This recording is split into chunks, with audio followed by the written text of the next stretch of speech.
Welcome back to New Rockstars. I'm Erik Voss, and Ant-Man and the Wasp Quantumania's biggest swing is the character of MODOK, Mechanized Organism Designed Only for Killing, whom early trailers revealed to be the return of Darren Cross, Corey Stoll, Yellow Jacket from the 2015 Ant-Man film, last seen with his body parts shrinking out of proportion. But in this movie, spoiler warning for the more specific plot details ahead, Darren reveals that his disfigured body was found by Kang's forces and rebuilt into this weapon with a soggy little butt. MODOK and his visual appearance, his whole journey, his inclusion in this film has been one of the more divisive aspects of Quantumania, and I totally get it, but I really don't mind Corey Stoll's performance, and I rather like his campy but wholesome it's never too late to stop being a dick moral that this character becomes a vehicle of. Yet, MODOK seems to be the latest example of what critics call the uncanny valley of characters created by animation or visual effects, in which the more lifelike a designer tries to make a character that we know is simulated, the more our brains disassociate from their faces and see them as soulless and creepy. This idea of the uncanny valley has been thrown around a lot lately when it comes to the VFX and titles like She-Hulk. I didn't always agree,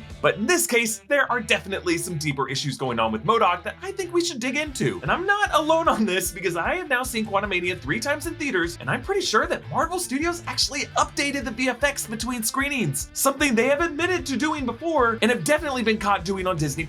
Now, the day before the release, Quantumania's screenwriter Jeff Loveness tweeted some behind-the-scenes photos that included a life-size sculpture that the production used as a stand-in for MODOK. This gives us a decent barometer of what the production was aiming for when it comes to MODOK, but more importantly, what the other actors were seeing when they performed their reaction shots. And that's extremely significant because the uncanny valley isn't about one isolated still or clip of a CGI face shared on another social media platform, despite what haters on Twitter want you to think. It is about the context of the scene. Every movie has VFX that artists consider unfinished, but what matters is, does it work in the context of the live action elements of the scene? When characters like Scott or Cassie or Hank cringe upon seeing Darren's big face, are they cringing at the same Darren face that we are? The reaction shots are arguably more important because these actors are audience surrogates. If they buy it, we'll buy it. And we are really good bullshit detectors when it comes to whether or not live action actors actually buy something. And already with this statue, you can see that the proportions of Darren's face used on set are not really the same as the finished product. His nose is a lot smaller, his brow is thicker and heavier, making his bulging eyes look more sunken in his face. The theatrical rendering of MODOK looks a lot more like Corey Stoll. It keeps his nose a certain size, but still enlarges his eyes and stretches out his mouth. Yet, Corey Stoll's voice sounds exactly the same, which kind of throws us off. Part of the reason we're willing to accept Josh Brolin's face as Thanos or Mark Ruffalo's face as Hulk is that those designers constructed entirely new skulls, using the bone structure of the actors' faces, and puts a lot of musculature and scarring and other skin textures on top of those faces, and yeah, makes their faces a new color, which isn't just a comic book thing, it's really important, because we need to disassociate a little bit from the actor. But here, with MODOK, it's really just Corey Stoll's flesh-colored head on a tiny body, with his eyes and mouth just a little bit bigger than they should be. And I do think Marvel might have been doing some between-screening adjustments to MODOK based on the height of his forehead and his eyebrows in this image compared to the height of his eyebrows in this image. In the later image, it definitely looks like MODOK's face was given more detail, more wrinkles, better defined crow's feet, and a 5 o'clock shadow. It looks more photorealistic, but as is often the case in the Uncanny Valley, that's not always a good thing. The thing to notice about Loveness's MODOK statue is that we can clearly see its 3-dimensional shape. In Quantumania, MODOK is often framed direct to camera. Only in rare examples do we see him in profile. Framing MODOK direct to camera flattens his face and makes it look like his features are being projected on a screen, which is why on social media you're seeing some people compare him to George Lopez in Spy Kids 3D. And today's video is sponsored by Babbel, one of the top language learning apps in the world. New year, new Rockstars. We're expanding even beyond the deep dive. If I want to reach a new audience, I need to speak a new language, which is where Babbel comes in. Babbel specializes in preparing you for real-life encounters and situations. Studies have shown that 15 hours of using Babbel is the equivalent of a semester of college Spanish. And 15 hours at Babbel flies by like nothing. I can watch videos, listen to podcasts, play games, or do lessons, whatever kind of learning mood I'm in, Babbel's got something that fits the bill. I love how they gamify learning. I have daily goals and achievements I can unlock as I learn the language. Now, I'm pretty early in my Babbel journey, but I have started to learn some useful phrases like Bonjour, envie de parler cinéma avec moi? I said I'm early at this. My pronunciation's awful. I know. I'm working on it, but Babbel is so patient with me. Get up to 60% off your subscription when you click the link in the description or scan the QR to start learning with Babbel today. Now, film directors sometimes center their characters and have them look directly into the lens to go for a more comedic effect. Like Wes Anderson uses this framing a lot. Taika Waititi used it in Thor Ragnarok in a scene where Valkyrie is face talking to Thor and Bruce, but when characters look directly at the camera, the eye contact by design takes us out of the moment. It screams, "Listen to me, audience!" And it is exactly why us YouTubers frame ourselves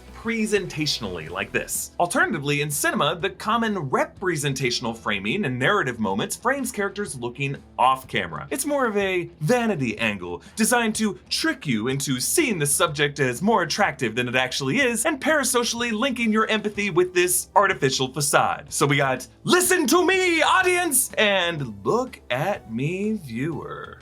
Which is why I think as Quantumania goes on, we start to feel some artificial sympathy for MODOK. After Cassie knocks him out, he even says the words, "Look at me, I'm such a dick." When he jams his face into Kang's force field, it's among the best he looks in the whole movie. It's clear the artists prioritized these close-ups at the top of their list. And then as he dies, spitting a vomit, we see him from the side, and you know what? It works. He looks pretty good. The cuts and the bruises all over his face just gives it enough detail and renders it a different shade, making him look not at all like Corey Stoll anymore, but his own thing. And perhaps most importantly here, his crown headpiece is broken, so it no longer looks like his face is framed in a Spy Kids frame, but is rather just an enlarged, dying head. And while I think this is definitely enough to escape the uncanny valley, I must admit that we're still a bit unsure whether to laugh or to cry in this moment. Maybe both. But because this movie made MODOK out of Darren Cross, a human we once knew, we just struggle to make the psychological leap of seeing him as the comedic character MODOK is best known as. I would argue that had Marvel brought in a different actor to play a version of MODOK more true to the George Tarleton comic origin, even a well-known actor, we could have better gotten on board with the over-the-top nature of the character. But we already know Darren as something else in the MCU. It was a scary, awesome performance that I really liked. And MODOK, for people who know and love him from the comics, really just needs to be his own thing. But what do you think? Is everyone being too hard on MODOK? By the way, I love doing this kind of deeper analysis into movies that aims not to just be knee-jerk hate on them, but to get to the deeper roots why things are the way they are. And over on New Rockstar's second channel, The Deep Dive, I'm actually thinking about doing a fuller investigation into other times Marvel has snuck in VFX updates under our noses like this. Let me know if you'd be interested in that, and subscribe at Deep Dive NR, and you can support our network by getting something over at NerdRiot.shop, our merch partner, something like what I'm wearing from the Deep Dive collection with our little Vossmanat guy on there. You can follow me on social media at EA Voss, follow New Rockstars, and subscribe to New Rockstars for more breakdowns of everything you love. Thanks for watching. Bye.